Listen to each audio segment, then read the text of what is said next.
सांवली लड़की की कहानी। अंगूठी पहनाई जा चुकी थी। अभी सभी लोग खाने की प्लेट लेकर अपना अपना कोना पकड़ चुके थे। नेहा अब अपनी सहेली और होने वाली जेठानी और नंद के साथ सिमटी सिपड़ी बैठी हुई थी। इधर उधर की बातें चल रही थी।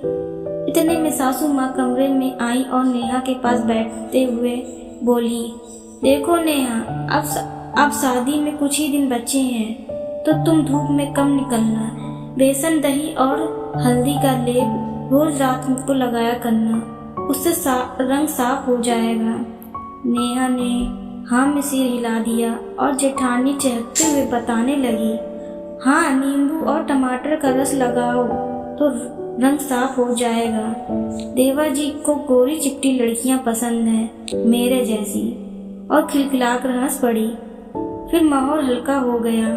खैर, धीरे धीरे शादी के दिन नजदीक आने लगे। जब तब ससुराल से फोन आता तो कहते घर में रहने, ऑफिस से जल्दी आने और धूप में कम निकलने की हिदायत मिलने लगी। आकाश भी जब फोन करता तो अधिकतर उसके सांवलेपन को लेकर छेड़ दिया करता था। तो कभी सीरियस होकर कहता, नेहा, मुझे तुम्हारे सांवलेपन से शिकायत नहीं है, मगर मम्मी की अरमान है कि उनकी बहुएं मिल्की वाइट हों।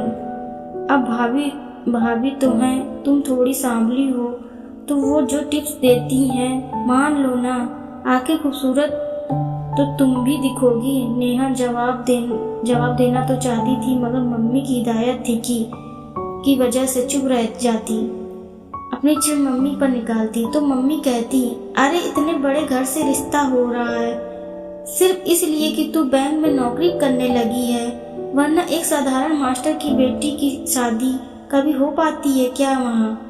तू देख, वो रईस लोग हैं, बड़े लोगों के बीच उठना बैठना है, सोसाइटी मेंटेन करते हैं वो।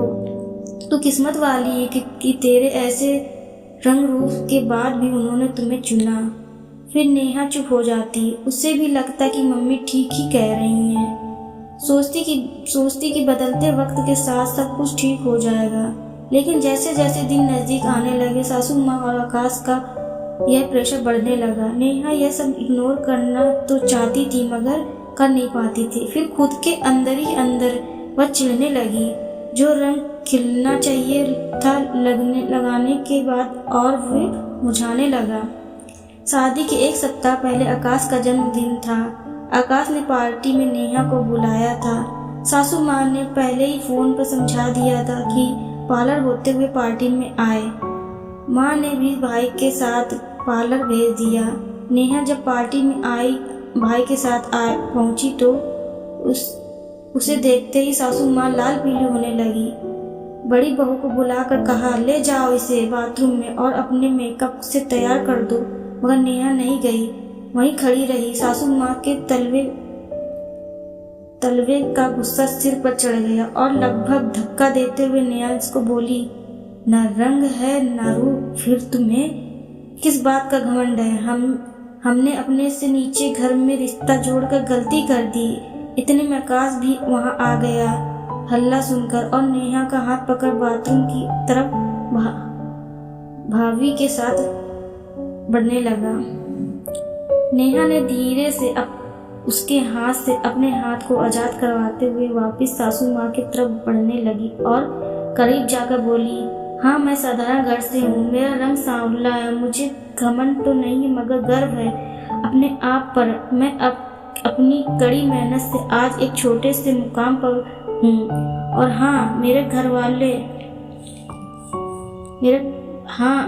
वाले आपके जैसे रईस तो नहीं है, मगर उनमें इतना संस्कार है कि इंसान को इंसान समझते हैं। उन्हें रंग रूप से आधार पर तौलते नहीं हैं। और आकाश, तुमसे तो कोई शिकायत नहीं है, क्योंकि तुमने बचपन से यही देखा है कि औरतें सजावटी सामान है, तो उनका वेल डेकोरेशन होना लाजमी है। कहते हुए उसने अपनी अंगूठी निकालकर अपने होने वाली सास के हाथ में थमा दी और भाई का हाथ पकड़कर हॉल से बाहर निकल गई, एक आज़ाद हवा की झोंके की तरह। हेलो फ्रेंड्स, आपको ये कहानी कैसी लगी प्लीज़ नीचे कमेंट करिए।